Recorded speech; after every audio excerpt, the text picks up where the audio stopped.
Hello student, आज हम लोग सीखेंगे secondary law of learning Thorndike के सिद्धांत से। इससे पहले भी हम लोग थॉर्नडाइक के सिद्धांत से लॉ ऑफ लर्निंग देखे थे, लेकिन वो law of learning major law of learning था। Major of law of learning में 3 लॉ हम लोग देखे थे।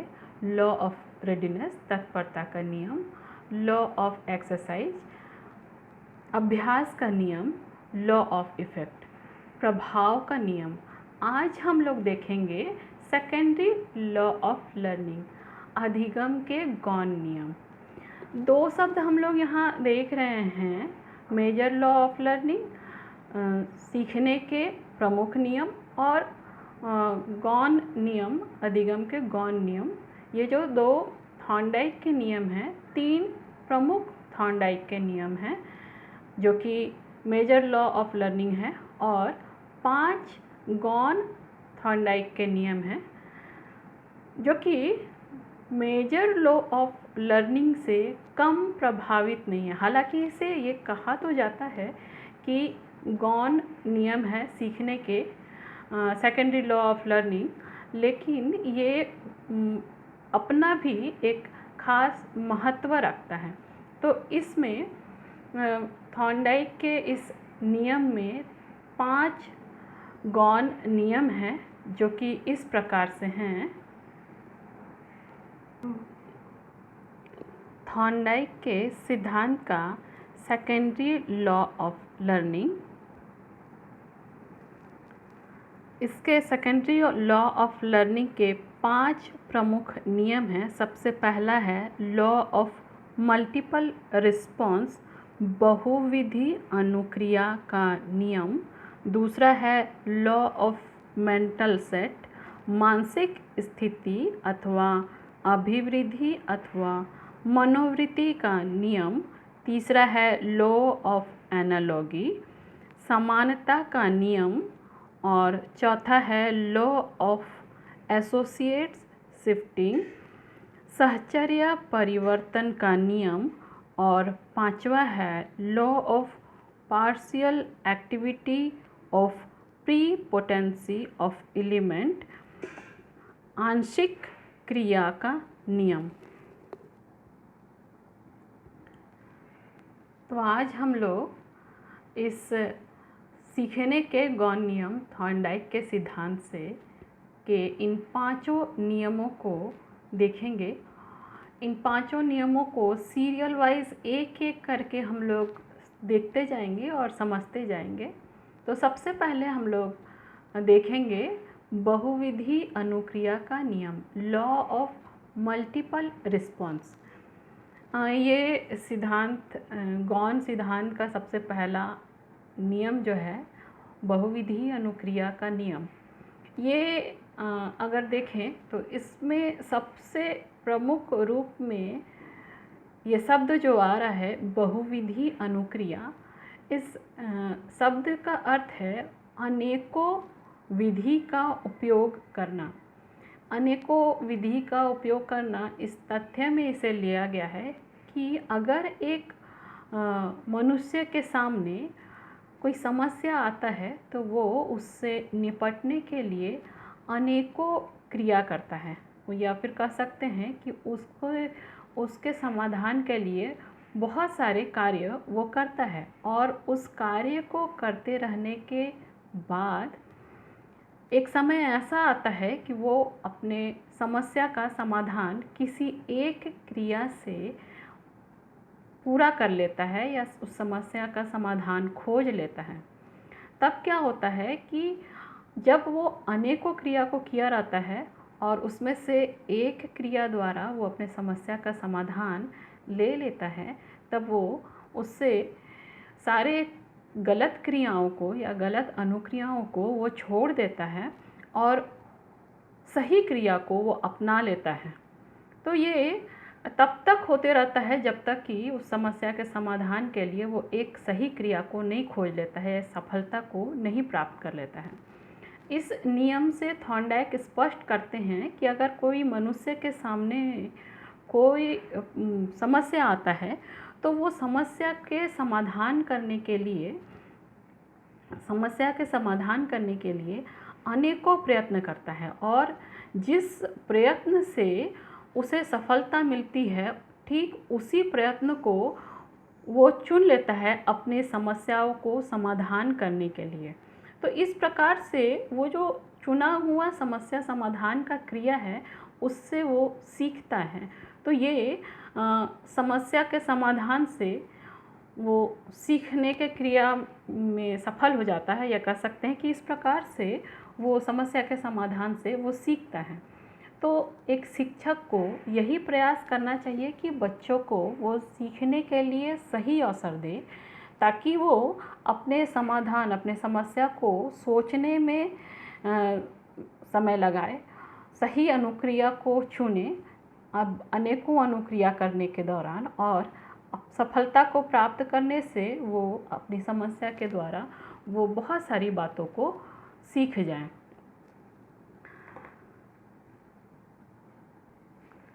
अब हम लोग दूसरा नियम देखेंगे। दूसरा नियम है मानसिक स्थिति अभिवृद्धि या मनोवृत्ति का नियम, जिसको कहते हैं लॉ ऑफ मेंटल सेट। ये लॉ ऑफ मेंटल सेट, जिसको एक तरह से कहेंगे दिमाग को एक तरह से एक स्थिति में लेकर के आना और शांत हो जाना, इसको ऐसे कहा जा रहा है। लॉ ऑफ मेंटल सेट इसलिए भी कहा जा रहा है कि ये पूरी तरह से एक मनुष्य के मनोवृत्ति या मानसिकता पर आधारित है, उसकी इच्छा पे आधारित है। इसको देख सकते हैं कि मनुष्य तभी ठीक तरीके से सीख सकता है जब वो किसी कार्य को करने के लिए इच्छुक होगा, तत्पर होगा, तभी वो किसी भी चीज़ को करने के लिए सीख सकता है।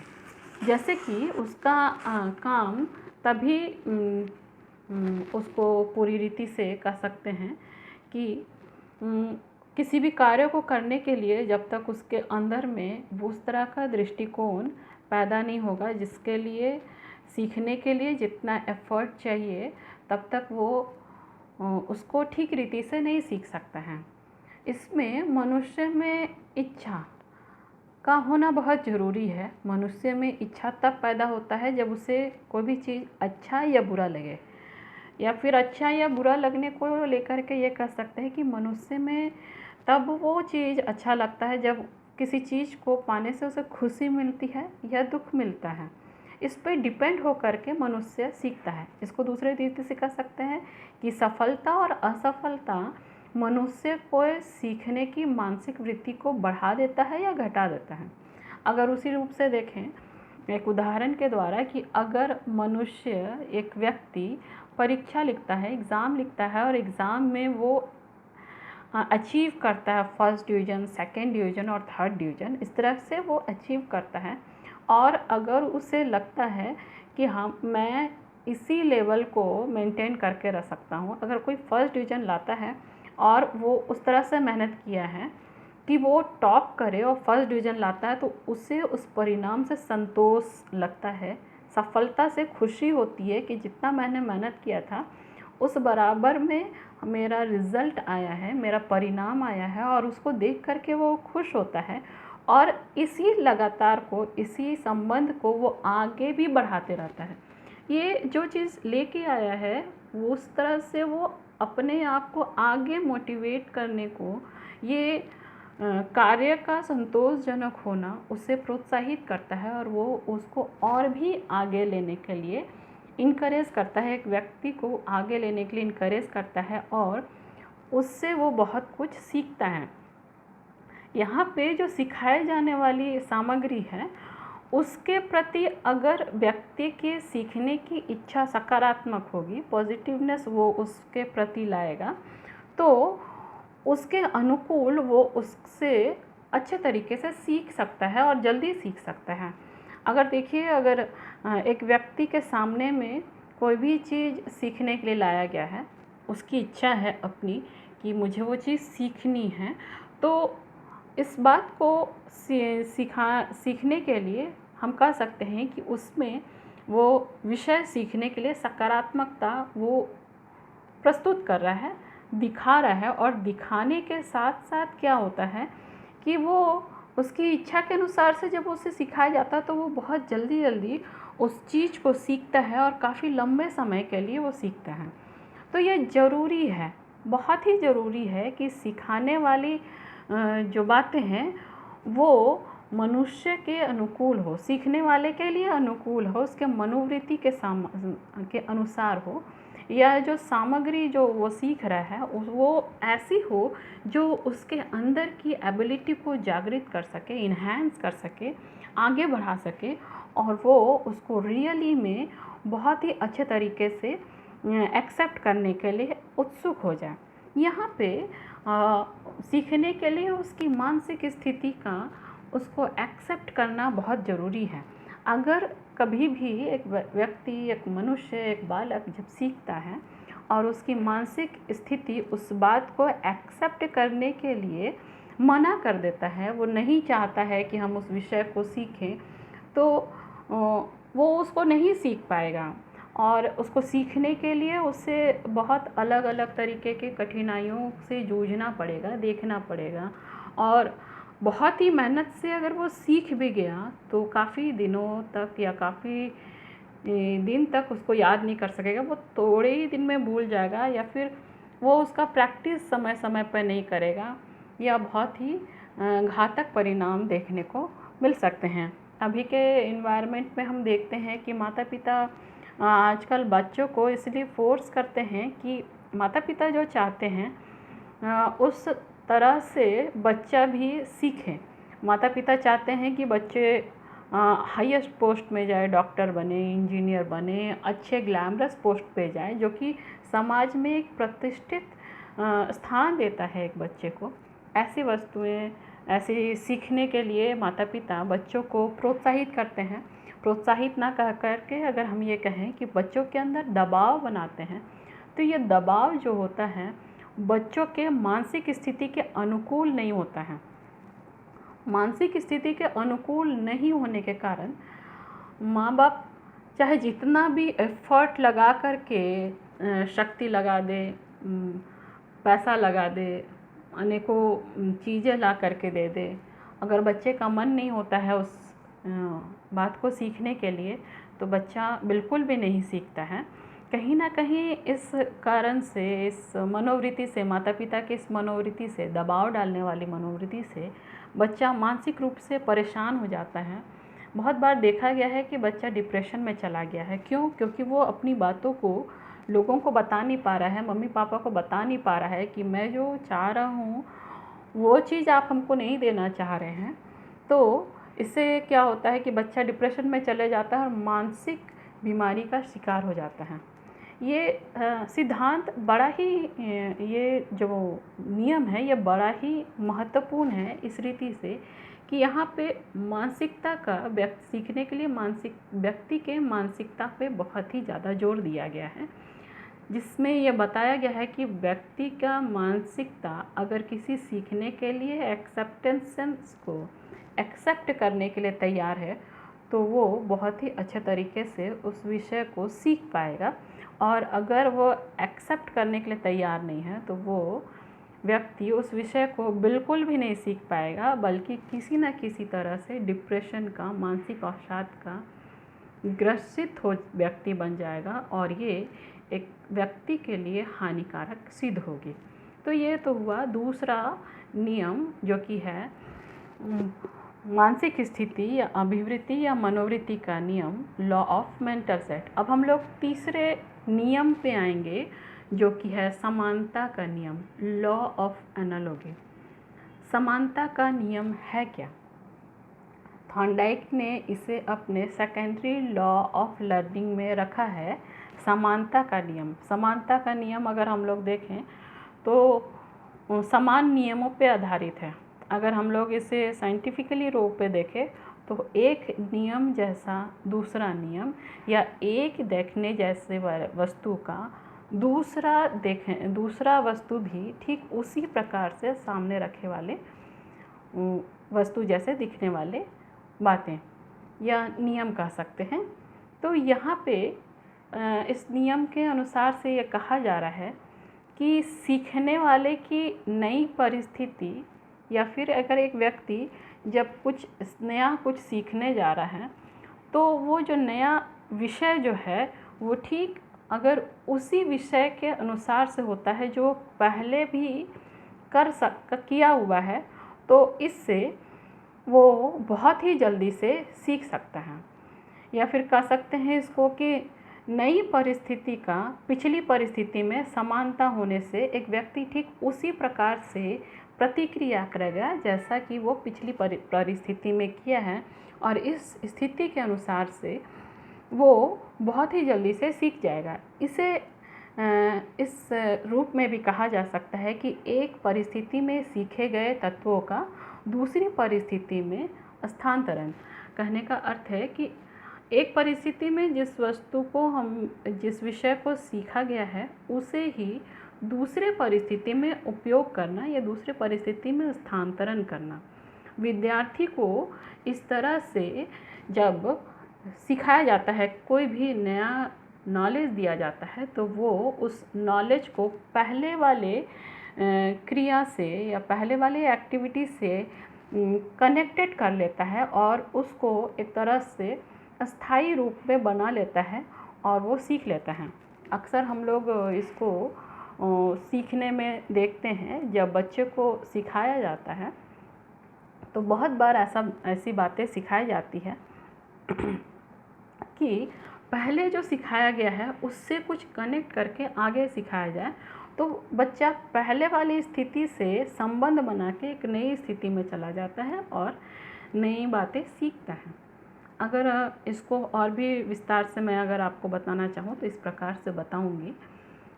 जैसे आप करिकुलम में देखते हैं विभिन्न क्लास के पाठ्य वस्तु में, जैसे आप देखेंगे कि 6th क्लास में जो एक पाठ्य वस्तु है उसको 7th क्लास में भी पढ़ाया जा रहा है। बहुत बार 7th क्लास में जो पढ़ाया जाता है वो 9th या 10th में पढ़ाया जाता है। विज्ञान के विषय में, साइंस के सब्जेक्ट्स में अधिकतर आप देखेंगे कि कुछ लेसन्स जो है 1 साल के बाद वो रिपीट होते हैं। जैसे parts of plant, flower, parts of flower, इस तरह के पार्ट्स जो हैं वो रिपीट होते हैं। एसिड एंड बेस, और बहुत सारे पीरियोडिक टेबल से लेकर के बहुत सारे केमिकल्स जो फर्स्ट 7th क्लास में सिखाए गए हैं वही 9th क्लास में सिखाए जाते हैं, वही 11th क्लास में सिखाए जाते हैं, 12th क्लास में सिखाए जाते हैं। इस तरह से एक ही विषय को बार बार सिखाया जाता है, लेकिन उसका पैटर्न या उसमें जो सीखने वाली नई बातें हैं उसको अगले हाईएस्ट क्लास में इंक्लूड कर लिया जाता है। जल्दी से या तुरंत सीखने का फॉर्मूला इसमें यह है, समानता के नियम के अनुसार से, कि अगर बच्चा पहले वाले सिखाए गए नॉलेज को बहुत ही अच्छे तरीके से रखता है और अगले क्लास में जाकर के फिर से उसी विषय को देखता है, तो उसमें से जो नई और एक्स्ट्रा बातें होती हैं और जो पुरानी बातें होती हैं उसको कैटेगराइज करके पुरानी बातों को वैसे ही रख लेता है और नई वाली बातों को ऐड कर लेता है, तो उसके पास ज्ञान का एक नया संग्रह हो जाता है और उसको बहुत ही अच्छे तरीके से और बहुत जल्दी सीख लेता है। इसी तरह से वो अगली कक्षा में करता है और आराम से वो सीख जाता है। बच्चे के लिए नई बातें सीखने के लिए पुरानी बातों के साथ में वो समानता कर लेता है और उसके द्वारा आराम से सीख जाता है। एनालॉजी के द्वारा वो आराम से सीख जाता है। इस प्रकार से अगर देखा जाए तो अगर किसी व्यक्ति के सामने अगर कोई समस्या है और वो उस समस्या के समाधान के लिए पहले से किए गए समस्या या प्रयत्न को या जो भी काम वो किया है उसको याद करके उससे कंपैरिजन करके वो नई वाली परिस्थिति के अनुसार से रिएक्ट करता है, एक्टिविटी करता है, तो वो उस संबंध से, उस ज्ञान से एक कनेक्शन बना लेता है और उस कनेक्शन के अनुसार से वो नई बातें सीख पाता है। तो शिक्षक को ऐसा माहौल स्टूडेंट्स को देना चाहिए कि वो बच्चे पिछले जाने हुए बातों से अपनी नई बातों को इंटरकनेक्ट करते हुए वो आगे वाली बातों को आराम से सीख जाए और उसके द्वारा वो आगे भी सीखने की स्थिति को मजबूत करे और सीख पाए, ऐसा अवसर शिक्षक को देना चाहिए। तो ये तो हुआ तीसरा नियम, समानता का नियम। अब हम लोग चौथे नियम पे आते हैं, जिसका नाम है साहचर्य परिवर्तन का नियम, लॉ ऑफ एसोसिएट्स शिफ्टिंग। साहचर्य परिवर्तन का नियम कहने का अर्थ है कि जो भी काम किया गया है उसको, उस अनुक्रिया को परिवर्तन करके दूसरी परिस्थिति में उपयोग करना, इसे ही साहचर्य परिवर्तन का नियम कहा गया है। इसके अनुसार से जो भी क्रिया किया गया है वो उसका स्वरूप पहले जैसा ही रहता है, लेकिन परिस्थिति में परिवर्तन हो जाता है। अब जैसे कि हम लोगों ने, जैसे कि थॉर्नडाइक ने अपने प्रयोग बिल्ली पे जो किया था, बिल्ली के बक्स में किया गया प्रयोग को हम लोग देखे हैं, जानते हैं कि बिल्ली के बक्स में कैसे प्रयोग किए थे। उसी प्रयोग को अलग तरीके से करके देखेंगे। जैसे कि इसमें है साहचर्य परिवर्तन का नियम। कहने का अर्थ है कि पहले वाली परिस्थिति को नई परिस्थिति में रख के देखना। इसको इस प्रयोग के द्वारा से हम लोग देखेंगे कि जिस तरह से पिंजरे में बटन दबा करके, लीवर दबा करके बिल्ली को मछली के रूप में उसका भोजन मिल जाता था, और वो सीखा कि किस प्रकार से लीवर दबाने से तुरंत बाहर निकल के उसको मछली मिल जाएगी। अब ये देखते हैं कि अगर ये दूसरी परिस्थिति में ये काम हो तो क्या दूसरी परिस्थिति में भी उसी प्रकार से रिएक्शन दिखाएगी बिल्ली, जबकि वो पहली दौर पे सीख चुकी है किस प्रकार से लीवर दबाने से बाहर निकला जा सकता है और भोजन लिया जा सकता है। दूसरे तरह के प्रयोग में ये करेंगे कि हाथ के संकेत से बिल्ली को खड़ा करने की कोशिश करेंगे। बिल्ली को किस प्रकार से खड़े करेंगे? इस प्रकार से कि वो उसका पिछला 2 पंजा ज़मीन पर रहे और अगला 2 पंजा ऊपर की ओर रहे, और ये तब होगा जब व्यक्ति स्टैंड अप कहेगा। ये करने के लिए व्यक्ति क्या करेगा कि उसके साथ में हाथ में मछली रखेगा और भूखी बिल्ली के सामने में मछली को ऊपर उठाते हुए कहेगा स्टैंड अप। और वो स्टैंड अप, मछली पहली बार स्टैंड अप तो नहीं समझेगी, लेकिन उसके सामने जो उपस्थित भोजन है उसके द्वारा वो समझ जाएगी कि ये भोजन उसे दिया जा रहा है, और वो अगले 2 पंजे को ज़मीन से छोड़ करके ऊपर खड़े हो जाएगी और भोजन को प्राप्त करने के लिए करने की कोशिश करेगी, और व्यक्ति उसको भोजन दे देगा। यही प्रक्रिया बार बार किया जाएगा। एक समय ऐसा आएगा कि वो स्टैंड अप जब कहेगा और हाथ ऊपर करेगा, वो स्टैंड अप कहने के साथ ही हाँ अपने दोनों पंजों को, अगले पंजे को उठा करके ऊपर हो जाएगी और अपना भोजन लेने की कोशिश करेगी। ये जो प्रयोग है धीरे धीरे आगे चलते रहेगा, और आगे करने के अनुसार से बिल्ली उस अनुसार से अनुक्रिया करते रहेगी। कुछ दिनों के बाद केवल स्टैंड अप कहने से बहुत बार तो ये भी होगा कि बिना मछली के टुकड़े को दिए हुए स्टैंड अप कहा जाएगा। बिल्ली केवल हाथ के इशारे से ऊपर उठ जाएगी। अगले ऐसे समय पे ऐसा एक्टिविटी होने लगेगा बिल्ली का कि बिना हाथ के इशारे को केवल स्टैंड अप कहने पे अगले 2 पंजों को उठा करके खड़े हो जाएगी। ये जो है उद्दीपन अनुक्रिया का एक दूसरे से फिर से संबंध बना लेने के कारण से ये जो एसोसिएशन हो जाएगा, और उसके बाद बिल्ली जो है पुराने समय के अनुसार से सीख जाएगी। इस बार भी वो जानती है कि खाने के रूप में, प्रोत्साहन के रूप में, पुरस्कार के रूप में उसे मछली मिलता है, तो इस बार भी मछली मिल रहा है, तो जिस प्रकार से ट्रेनिंग हो रहा है उस अनुसार से वो सीख जाएगी। ये एक उद्दीपक एसोसिएशन बनाने के लिए, साहचर्य स्थापित करने के लिए मिलने वाले उद्दीपक के प्रति अनुक्रिया करने के द्वारा से बिल्ली सीख जाती है। यहाँ इस तरह के नियम को साहचर्य परिवर्तन, मतलब पुराने सीखे गए ज्ञान से नए समान रूप से सीखने वाले ज्ञान के साथ में अनुक्रिया, उद्दीपन तथा अनुक्रिया के साथ संबंध बना के नए ज्ञान को सीखने के लिए प्रोत्साहन करने को कहा गया है। यहाँ पे भी शिक्षक को इसी प्रकार से सीखने के लिए बच्चों को प्रोत्साहित करना चाहिए, समय देना चाहिए, जगह देना चाहिए कि बच्चा पुराने सीखे हुए ज्ञान से एक नए सीखे ज्ञान को समान रूप में जो सीखने वाले ज्ञान है उससे वो सीख पाए। अब है अगला आंशिक क्रिया का नियम, law of partial activity of pre potency of element. इसको हम लोग देखेंगे।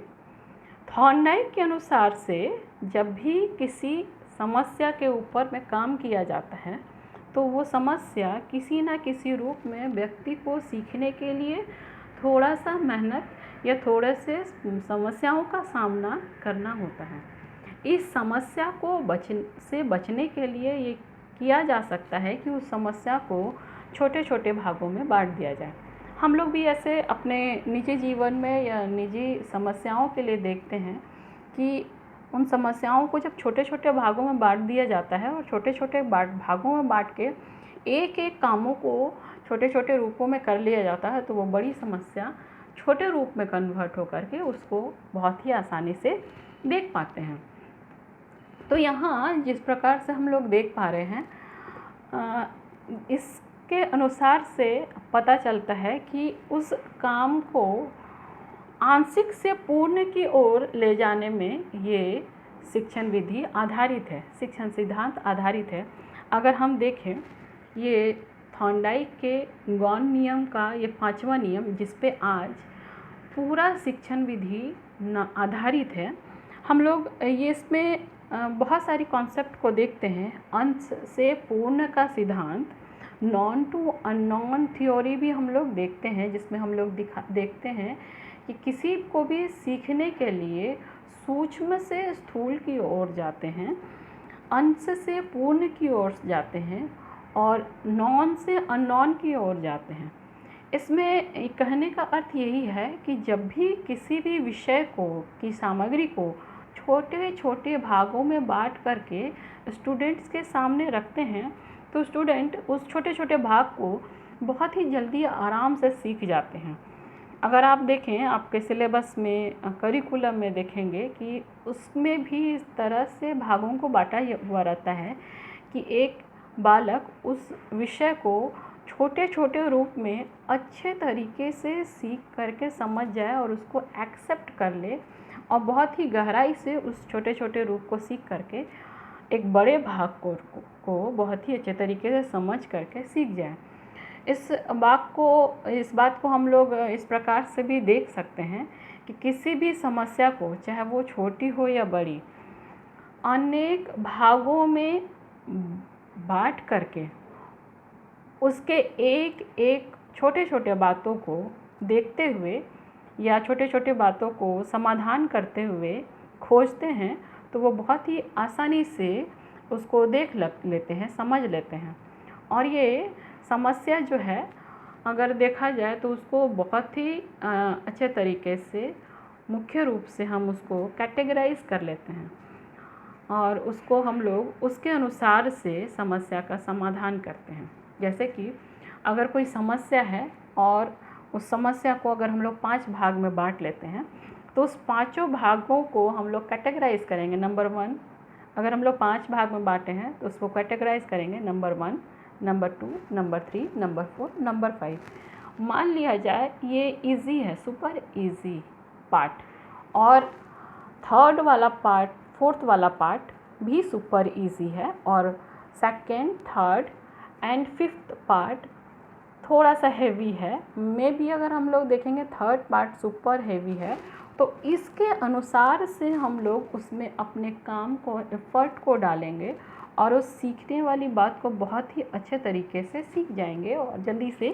सीख जाएंगे। इससे फ़ायदा ये होता है कि बालक को सीखने में बहुत ही आनंद आता है, आराम से सीख जाता है, उसे कोई भी मानसिक एफ़र्ट डालने की कोई भी ख़ास ज़रूरत नहीं होती है और बहुत ही अच्छे तरीके से सीख जाता है। शिक्षक को भी सिखाने के दौरान इन्हीं तरह के प्रयासों का उपयोग करना चाहिए जिससे कि एक बालक बहुत ही अच्छे तरीके से सीख जाए।